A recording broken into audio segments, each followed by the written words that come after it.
আজই ডাউনলোড করুন আর এনজয় করুন আপনার পছন্দের শো। সাপ দেখেছিস দিদি কেমন গর্তে লুকিয়ে থাকে? রূপম দাও সেম, চুপ করে গর্তে লুকিয়ে বসে আছে।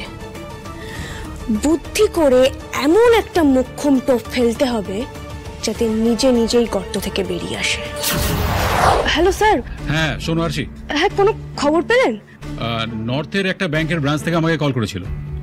ওরা রূপম মিত্র নামের একটা লোকের অ্যাকাউন্ট ট্রেস করেছে। মানে তুমি যেরকম ডিটেলস দিয়েছিলে সেই অনুযায়ী লোকটার বয়স, ছবি সবকিছু ম্যাচ করে গেছে। ও, আর শোনো, ওই অ্যাকাউন্টে আজই একটা মোটা অ্যামাউন্ট ঢুকেছে। হ্যাঁ আজই? আচ্ছা, বলছি স্যার কোনো অ্যাড্রেস বলেছে ব্যাংক থেকে? হ্যাঁ, ওরা ওই টাকির দিকের একটা অ্যাড্রেস আমাকে দিয়েছে। আমি আমার লোকদের পাঠাচ্ছি ওখানে খোঁজ করতে, যদি পাওয়া যায় দেখি।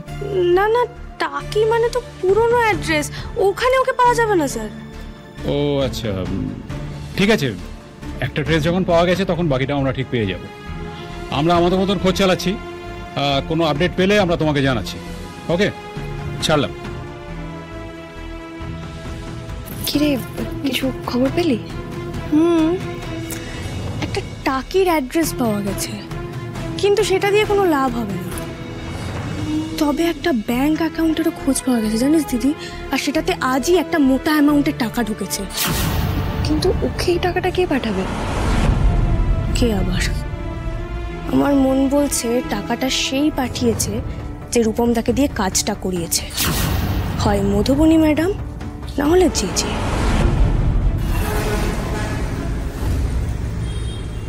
না না মধুবনী, আমি কিন্তু একদম কনফিডেন্স পাচ্ছি না। তুমি ইমিডিয়েটলি ওই ছেলেটাকে আন্ডারগ্রাউন্ড হতে বলো।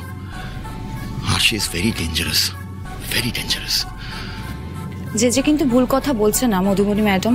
সরি, ছোট মুখে বড় কথা হয়ে যাবে, বাট আরশি যেভাবে আগের বার বাপ্পা অ্যান্ড লিলিকে ধরলো, পুরো সিনেমার মতো। Semi, you just cool down, huh? She can understand everything very clearly. তুমি চুপচাপ এখানেই থাকো প্লিজ। যেটা বলছিলাম আমি তোমাকে মধুবনী, ওই আরশির মাথায় এমন এমন বুদ্ধি সব আসে না যেটা অন্য কেউ আর কোনোদিন ভাবতেই পারবে না, বাট আরশি সেগুলো খুব ভালোভাবে, খুব ইজিলি ভেবে ফেলে। And that's a problem. ওই বাপ্পা আর লিলির কেসটায় আরেকটু হলে তো আমি ফেসে যাচ্ছিলাম।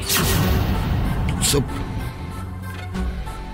Beta, you are not still out of danger.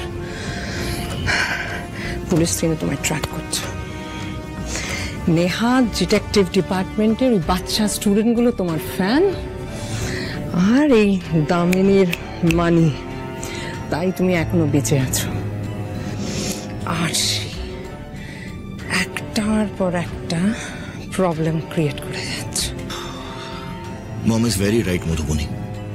আরশি যা মেয়ে, ও কিন্তু যে কারোর লাইফ হেল করে দিতে পারে।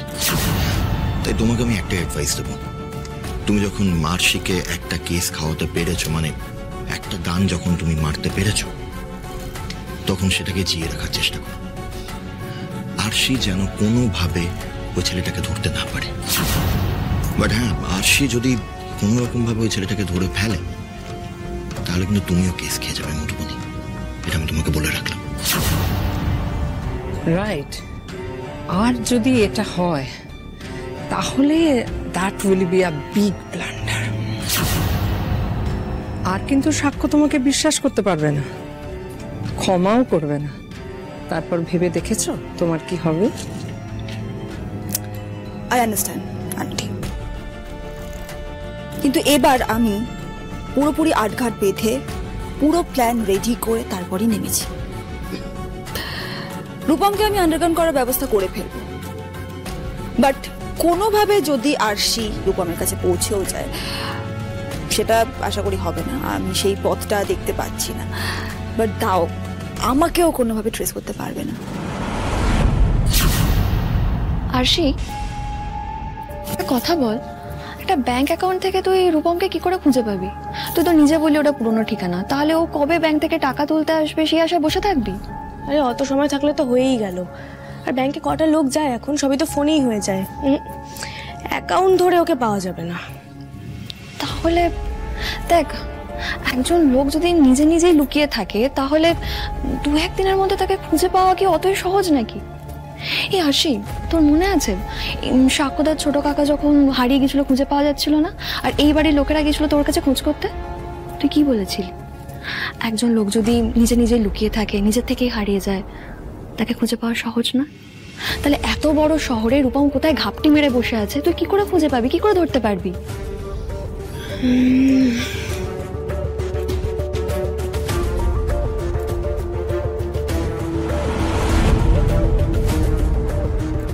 আমি ধরবো না, ও নিজে থেকেই ধরা দেবে।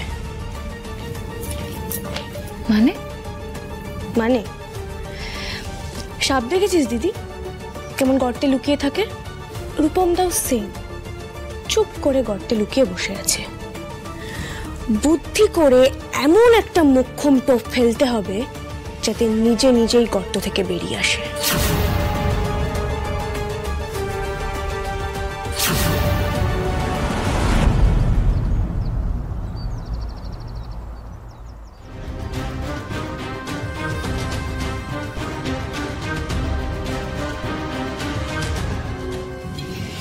কোথায় গেল?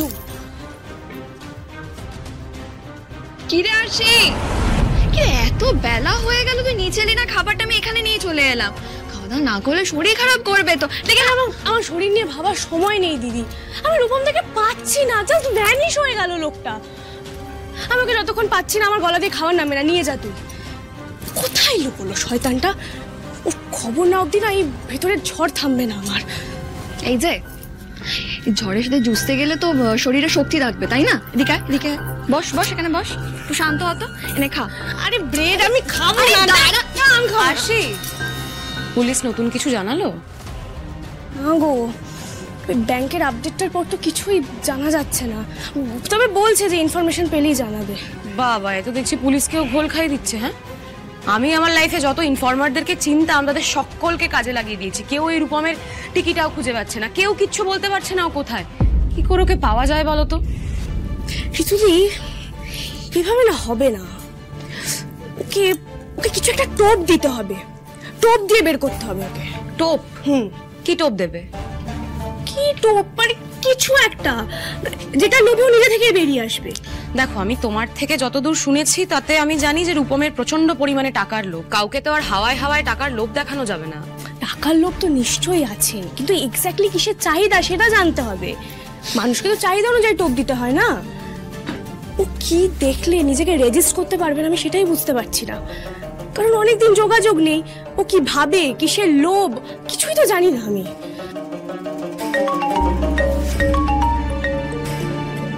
এই ACP sir. Hello sir. Arshi, রূপমের ব্যাপারে আমরা একটা লিড পেয়েছি, তুমি এখনই আমার সঙ্গে একবার দেখা করো। ও আচ্ছা ঠিক আছে স্যার, আমি আসছি। এই ঋতুদি, এসিপি স্যার ডাকছে, চলো চলো। এই কিছু খবর পেলি? খবর বলতে বললো রূপমের ব্যাপারটা লিড পেয়েছে, দেখে আসি একবার। দাদা হা কর, হা বড় করে খা পুরোটা।